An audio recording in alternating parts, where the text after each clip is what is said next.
Chapter 18. Before the surgery. The procedure would begin at noon. Bandages. Check.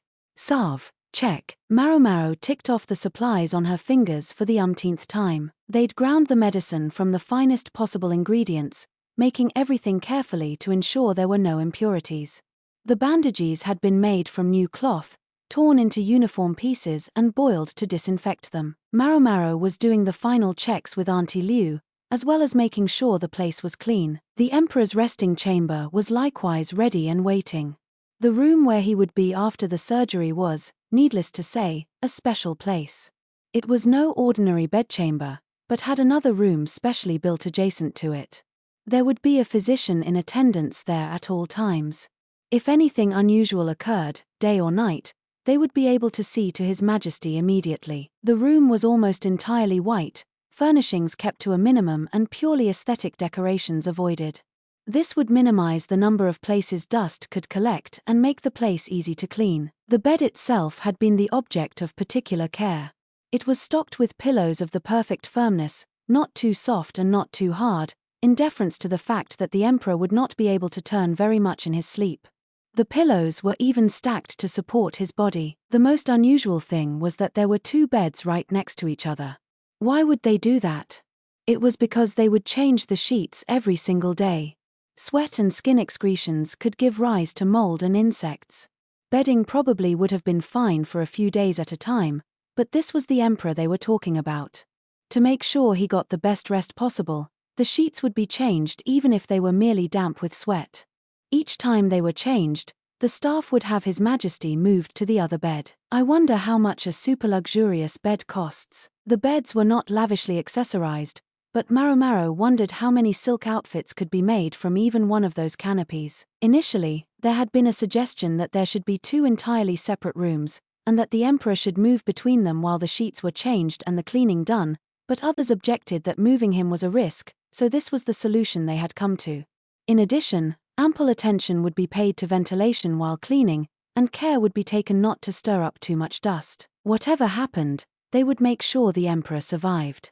That was the culmination of the resolution of the palace physicians. The surgical suite was adjacent to the bedchamber so that the emperor could be moved immediately once the procedure was over. No expense had been spared if it would improve the odds of the surgery succeeding. Thanks to this arrangement, Maomao could see the emperor lying there from where she was. They had requested His Majesty to take no meals starting the day before, and already had him lying on the surgical table.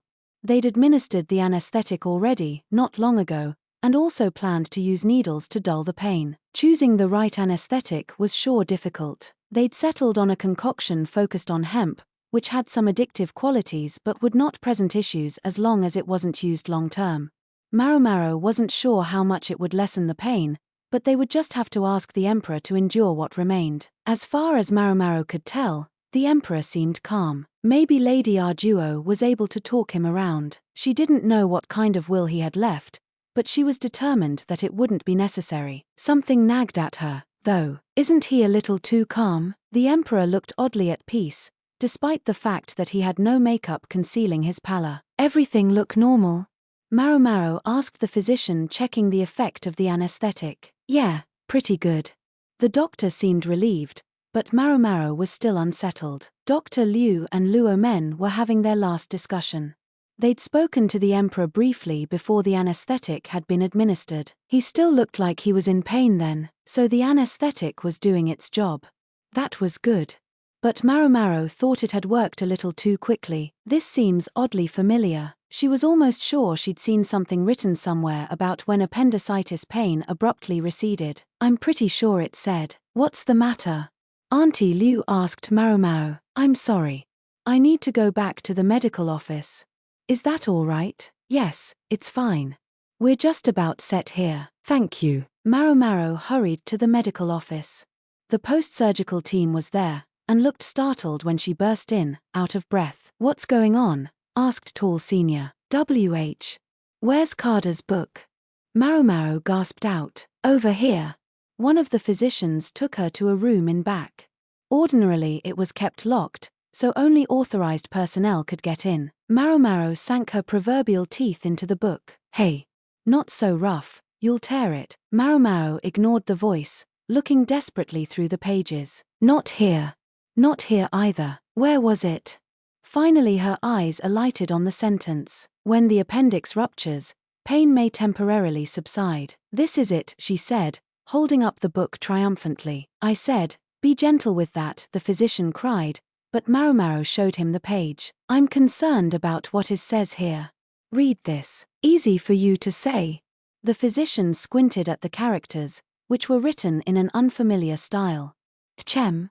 Something about the pain subsiding. We gave him the anesthetic. The pain shouldn't be a problem, I know. But don't you think it should have taken a little longer for His Majesty's pain to go away?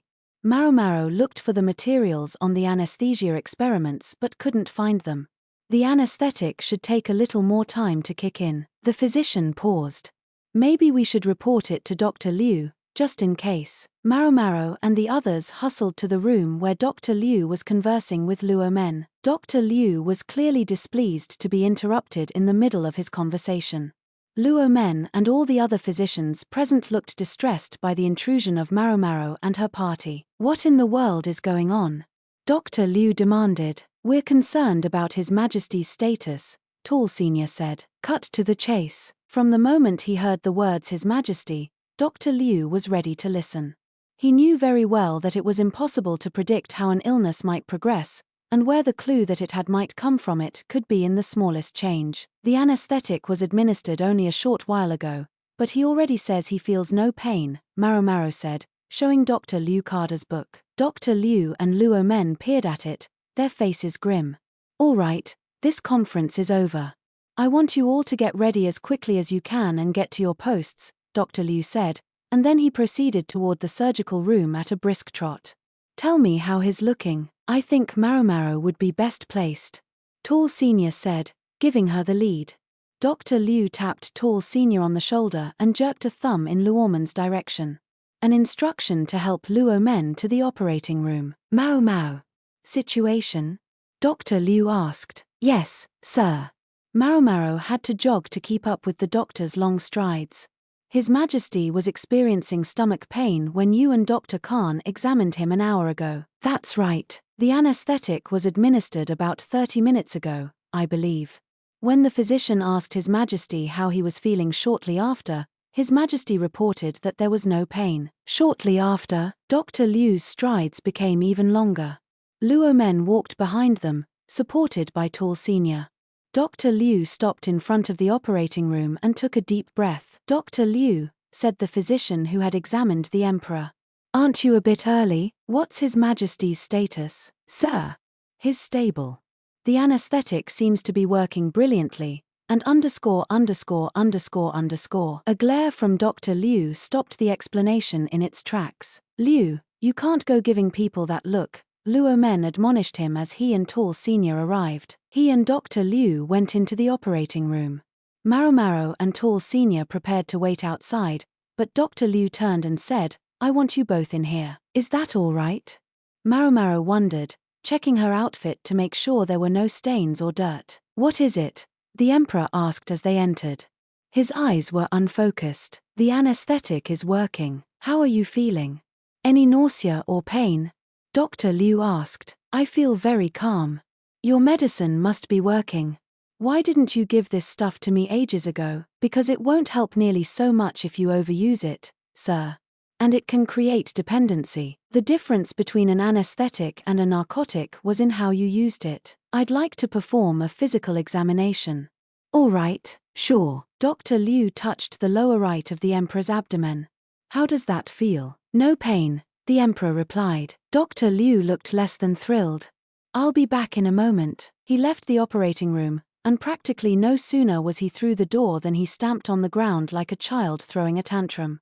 Auntie Liu, still cleaning nearby, gave him a worried look. Of all the times, pressing on the site had convinced him. I think it just ruptured. Well, that's no good, Auntie Liu said. You're blasted right, it's no good. It was hard to blame Dr. Liu for being upset. The whole point of moving as fast as they could to do surgery was to fix the problem before the appendix ruptured. If it spread filth throughout the body, other illnesses could follow. Is something the matter, sir? asked the doctors of the surgical team, who had just arrived. We're moving the surgery up. Get ready, Dr. Liu said. Yes, sir, the others answered. Realizing this was an emergency, they hopped to their tasks, readying equipment and changing into surgical garments. Maomao prepared extra gauze. They had plenty already, but there would never be any harm in having more. They would probably use scads of it cleaning out the filth. Yikes. Whoa, what are you doing? Sorry. A doctor in a surgical gown had nearly fallen, rescued only by the other physicians holding him up. The doctors might act cool, but the panic was starting to show, and that's going to invite mistakes. Maomao took a deep breath, telling herself to calm down. In the operating room, they were placing the needles in the emperor's honored body. With other patients, the needles and the drugs had been shown to help with pain when administered at the right moment, but Maomao worried how the effect might change on an accelerated schedule. In the middle of it all was one man who looked totally unperturbed who, in fact, seemed excited.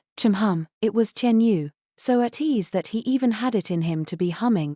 He was like a child enjoying a special trip. There might be endless questions about his humanity, but in moments like this he was completely calm, so there was no need to worry about him. He almost seemed to be enjoying the danger. Well, now I'm glad I ate my meal early, said Auntie Liu, methodically and soberly getting ready. We certainly won't have any chance to eat now, Maomao agreed. Yes, and who wants to do surgery on an empty stomach? Auntie Liu smiled. She went to where the members of the post-surgical team were waiting and tapped them on the shoulders. All right, you lot. If you don't have anything to do, grab a light meal. There won't be time for it once the procedure is over. Now, that's mental fortitude. She hadn't lived such a long life for nothing. No wonder Dr. Liu had brought her along.